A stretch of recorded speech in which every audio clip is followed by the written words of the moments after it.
Hello everyone, আসসালামু আলাইকুম. I hope you are fine and I am also fine. Basically আজকে চলে আসছি রাজশাহী কলেজে এবং আজকে রাজশাহী কলেজটা সম্পূর্ণ ঘুরে দেখব এবং রাজশাহী কলেজে ফটোশুট করব. আর আজকের ফটোগুলো আপনাদের সঙ্গে শেয়ার করব. তো বরাবরের মতো আমার সঙ্গে আছে আমার দুইটা friend. This is Chandu. This is Aman from Pulos. কথা বরাবর চলে আসতেছি ছোট্ট একটি এন্টের পরে। তো বরাবরের মতো আজকের ফটোশুটে আমি ইউজ করব আমার ক্যানন 750D এন্ড সাথে লেন্স হিসেবে প্রাইম লেন্স 85mm 1.8 অ্যাপারচার এই লেন্সটি ইউজ করব, যে লেন্স দিয়ে অনেক ভালো ব্লার এবং বুকে পাওয়া যায়। রাজশাহী কলেজ এক কথায় বলতে গেলে অ্যামেজিং, অনেক সুন্দর এবং অনেক অনেক অনেক অনেক অনেক সুন্দর, যা বলে প্রকাশ করা যাবে না। উত্তরবঙ্গে যত কলেজ আছে তার ভিতর আমার কাছে রাজশাহী কলেজ বেস্ট মনে হয় সৌন্দর্যের দিক দিয়ে। আদার্স অন্য অনেক কলেজ থাকতে পারে, দ্যাটস ওয়াই আমি সেগুলোতে যাইনি, দেখিনি কখনো, আই ডোন্ট নো। যদি আপনারা এটি দিয়ে ভালো মানের ফটোশুট করতে পারেন এবং প্রফেশনাল লেভেলের ফটোগ্রাফার হয়ে থাকেন তাহলে অনেক ভালো আউটপুট এই লেন্সটি দ্বারা করতে পারবেন। তো আরেকটা কথা না বললেই নয়, সেটি হচ্ছে যে আমরা যে ফটোশুট করতে আসছি এটি একটি সম্পূর্ণ বিনোদনের জন্য। ফেসবুকে আপলোড দেবো, ইনস্টাগ্রামে আপলোড দেবো, এই জন্য ফটোশুট করতে আসছি। আমরা কোনো প্রফেশনাল লেভেলের ফটোগ্রাফার না। তো ফটোতে অনেক কিছু ভুল হতে পারে, হয়তো আপনাদের মনের মতো নাও হতে পারে। তাই বলে এই না যে এই লেন্স এই বডি দিয়ে ভালো ফটোগ্রাফার করা যায় না।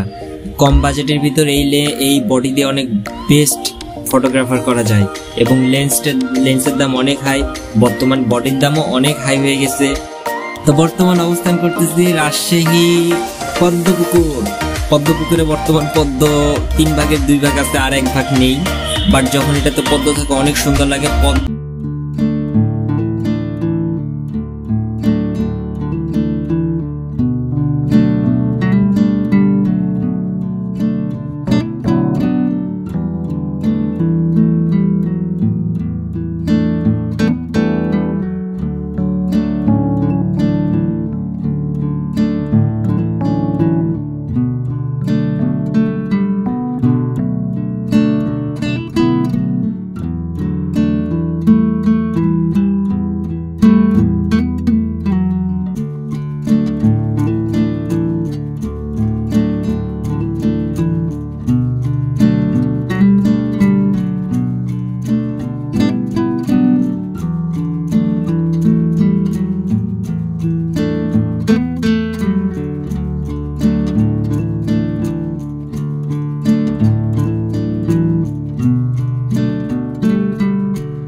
তো এই তো দেখতে দেখতে ফটোশুট শেষ হয়ে গেল। তো সবাই ভালো থাকবেন, সুস্থ থাকবেন, টেক কেয়ার, আল্লাহ হাফেজ। দেখা হবে নেক্সট কোনো ভিডিওতে।